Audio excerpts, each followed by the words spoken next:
জাকির। আকাশে চাঁদ দেখার উপরেই আরেকটা প্রশ্ন করতে চাই। আকাশে চাঁদ দেখার ব্যাপারে জ্যোতির্বিদ্যার বিভিন্ন এভিডেন্স ব্যবহার করা, এটার কি অনুমতি আছে? কারণ এটা তো মানুষের চোখে দেখার চাইতে আরও অনেক বেশি নিখুঁত হবে। যদি ব্যবহার করেন জ্যোতির্বিদ্যার বিভিন্ন এভিডেন্স বা বিভিন্ন রকম হিসাব নিকাশ আকাশে চাঁদ দেখার জন্য ইসলামিক মাস শুরু বা শেষ করার ব্যাপারে, এরকম সাজেশন অনেকেই অনেক সময় দিয়ে থাকে। এরকম কথা তারাই বলে ইসলাম সম্পর্কে যাদের জ্ঞান খুবই কম। কারণ জ্যোতির্বিদ্যার বিভিন্ন হিসাব নিকাশের ব্যাপারে যদি বলতে হয়, আমাদের নবীর আমলেও এই জিনিসগুলো ছিল। এই সাজেশন শুধু এখন দেওয়া হচ্ছে এমন নয়, এই সাজেশন এমনকি নবীর আমলেও দেওয়া হয়েছিল। আর হাদিস পড়লে আমরা জানতে পারবো নবী এ সম্পর্কে কি বলেছেন। হাদিসটা আছে সহিহ বুখারীতে, খণ্ড নম্বর 3, বুক অব ফাস্টিং, হাদিস নাম্বার 1913।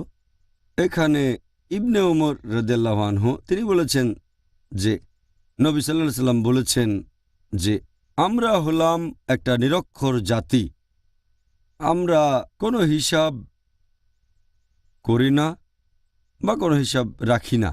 রোজার মাস সম্পর্কে এটা বলেছেন। তার মানে আমরা জ্যোতির্বিদ্যার এভিডেন্স বা কোনো হিসাব নিকাশ ব্যবহার করি না যখন ইসলামী কোনো মাস শুরু অথবা শেষ করি।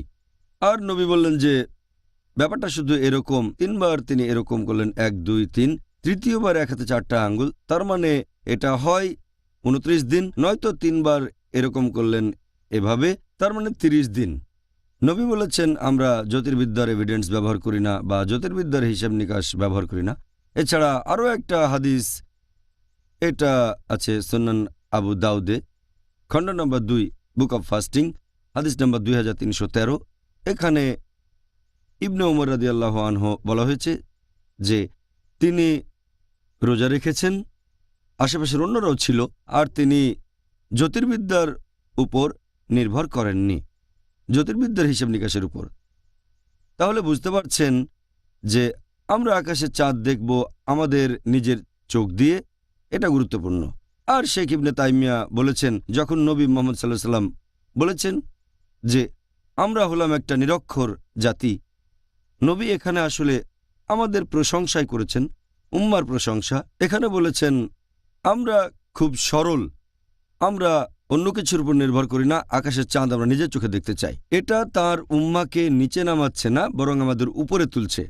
আমরা সহজ সরল একটা ধর্ম মেনে চলছি। আমাদের নবী মুহাম্মদ সাল্লাল্লাহু আলাইহি সাল্লাম এই হিসাব ব্যবহার করতে চাননি, কারণ এই ধর্ম অনুসরণ করে চলবে সাধারণ মানুষেরা। তিনি চাননি যে কোনো ইসলামিক মাস কখন শুরু বা শেষ হবে এই সিদ্ধান্ত নেয়ার ক্ষমতাটা সামান্য কিছু মানুষের থাকবে। সেটা ঠিক না বলে সেটা পরের কথা। এটার ভিত্তিতে বলা যায় আকাশে চাঁদ দেখার ব্যাপারে জ্যোতির্বিদ্যা ব্যবহার করা হয় না। আমরা আকাশের চাঁদ দেখব শুধু আমাদের নিজের চোখে, সেটা দেখেই ইসলামিক মাস শুরু বা শেষ করব। এছাড়াও মানুষজন আরবি ভাষা আর ইসলাম সম্পর্কে অনেক কম জানে বলে এরকম ভাবে। ইবনে তাইমিয়া আরও বলেছেন যে আরবি শব্দ হিলাল এর মানেটা হচ্ছে আকাশে চাঁদ দেখা বা ঘোষণা করা।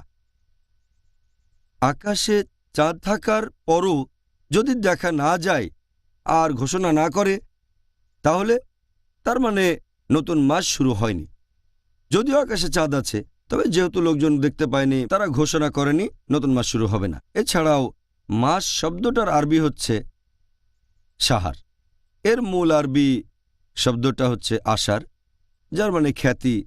তার মানে যদি এটা বিখ্যাত না হয় অথবা মানুষ সেটা না জানে, নতুন মাস শুরু হয়নি। অনেক মানুষ ভাবে যদি আকাশে চাঁদ থাকে, আশেপাশের মানুষ সেটা জানুক বা না জানুক, দেখুক বা না দেখুক, সেটা ব্যাপারটা বিখ্যাত হোক বা না হোক, নতুন মাস শুরু না। মানুষ এই নতুন চাঁদ দেখবে আর এর ব্যাপারে জানতে পারবে এলাকার লোকজন, তখন এখানে সঠিক আরবি শব্দটা সাহার। মানুষ যে ব্যাপারে জানে তখন বলা যায় ইসলামিক মাস শুরু হয়েছে। এটার ভিত্তিতে বলা যায় যে জ্যোতির্বিদ্যার বিভিন্ন এভিডেন্স হোক সঠিক বা ভুল, এখানে তার কোনো গুরুত্ব নেই। লোকজন নিজের চোখে দেখবে, ঘোষণা করবে, সবাই এটা জানলে নতুন মাস শুরু হবে।